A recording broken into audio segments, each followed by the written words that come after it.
Kochi international stadium എല്ലാ സൗകര്യങ്ങളോടും കൂടിയുള്ള ഒരു സ്റ്റേഡിയമായിരുന്നു.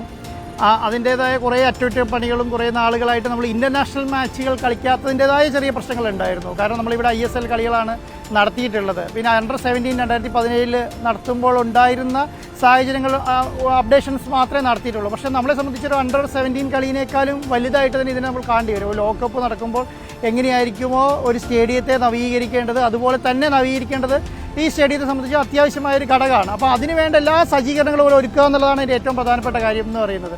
കാരണം നമുക്ക് അർജൻറ്റീനയും ഓസ്ട്രേലിയ ആണെങ്കിൽ തന്നെ രണ്ട് ടീമും എന്താണ് പറയുക, ലോകകപ്പ് കളിക്കുന്ന ടീമാണ്. ലോകകപ്പിൻ്റെ 1ാമത്തെ 2ാമത്തെ 3ാമത്തെ സ്ഥാനങ്ങൾ അലങ്കരിച്ച് വരുന്നതാണ് അർജൻറ്റീന എന്ന് പറയുന്നത്.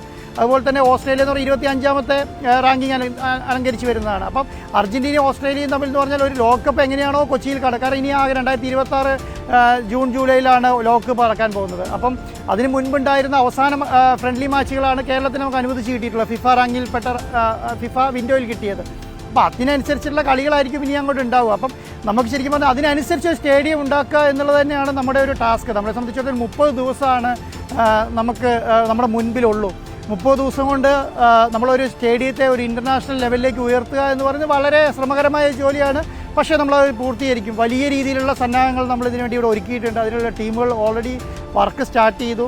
ഇന്ന് നമ്മളത് എല്ലാ കാര്യങ്ങളുമായിട്ട് ക്രോഡീകരിച്ച് മുഖ്യമന്ത്രിയുടെ നേതൃത്വത്തിൽ ഒരു യോഗം ചേർന്ന് അതുമായി ബന്ധപ്പെട്ട കാര്യങ്ങളും സ്പോർട്സ് മിനിസ്റ്ററുടെ യോഗത്തിൽ, കാരണം രാവിലെ തുടങ്ങി സ്പോർട്സ് മിനിസ്റ്റർ ഇവിടെ ഉണ്ട്, അവരുമായി ബന്ധപ്പെട്ട കാര്യങ്ങളെല്ലാം ഡിസ്കസ് ചെയ്ത് തീരുമാനമായിട്ട് അത് മുന്നോട്ട് പോവുകയാണ്. പക്ഷേ ഒരു അന്താരാഷ്ട്ര ലെവലിലേക്കുള്ളൊരു കൊച്ചി സ്റ്റേഡിയം, കാരണം ഇപ്പോഴത്തെ സ്റ്റേഡിയം കണ്ടവർക്ക് ഇതിപ്പോൾ കണ്ടാൽ മതി, ഒരു മാസം കഴിഞ്ഞാൽ ഈ സ്റ്റേഡിയം ഇങ്ങനെ ആയിരിക്കില്ല.